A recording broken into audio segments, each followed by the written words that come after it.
30 জুলাই বুধবার বন্দরে কলাগাছিয়া ইউনিয়ন বিএনপির কর্তৃক আয়োজিত নতুন সদস্য ফর্ম সংগ্রহ এবং সদস্য নবায়ন কার্যক্রম অনুষ্ঠিত হয়েছে। কলাগাছিয়া ইউনিয়ন বিএনপির সভাপতি শাহাদুল্লাহ মুকুলের সভাপতিত্বে এবং সাধারণ সম্পাদক নজরুল ইসলামের সঞ্চালনায় উক্ত অনুষ্ঠানে গুরুত্বপূর্ণ বক্তব্য রাখেন নারায়ণগঞ্জ মহানগর বিএনপির আহ্বায়ক অ্যাডভোকেট সাখাওয়াত হোসেন খান।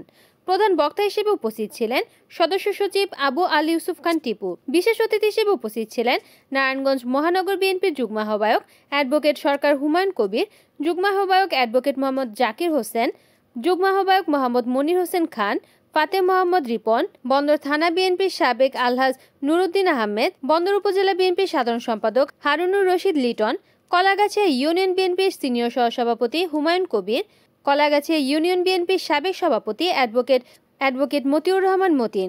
এছাড়াও আরো উপস্থিত ছিলেন বিএনপি এবং অঙ্গ সংগঠনের নেতাকর্মীরা। এবং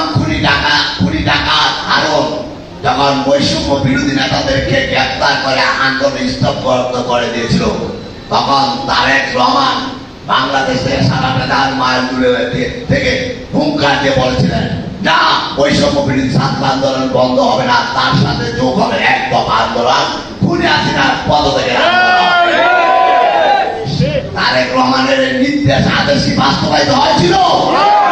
হওয়ার কারণে গত 2024 সালের 5 আগস্ট শেখ হাসিনা পদত্যাগ করে পালিয়ে যেতে বাধ্য হয়েছে, তাই না? তো সর্বশেষ কত আমেরিকার যেখানে ব্যর্থতা, আমাদের দলের প্রতিষ্ঠাতা হচ্ছে শহীদ রাষ্ট্রপতি জিয়াউর রহমান। জিয়াউর রহমান হচ্ছে স্বাধীনতা যুদ্ধের সর্বাধিনায়ক, আমাদের স্বাধীনতার ঘোষক শহীদ রাষ্ট্রপতি জিয়াউর রহমান, যিনি একাধারে বাংলাদেশকে তলাবিহীন ঝুড়ি থেকে বাংলাদেশকে একটি আধুনিক রাষ্ট্রে পরিণত করেছিল। সেই জিয়াউর রহমানের কথা, যার সাথে এখানে যারা মুরব্বী আছেন অনেকেই খাল কেটেছেন, অনেকেই তাকে চিনেন। এই বাংলাদেশের চেহারা এই জিয়াউর রহমান বদলিয়ে দিয়েছিল। একটি উন্নত রাষ্ট্রের স্বপ্ন বাংলাদেশের মানুষকে জিয়াউর রহমান দেখিয়েছিলেন।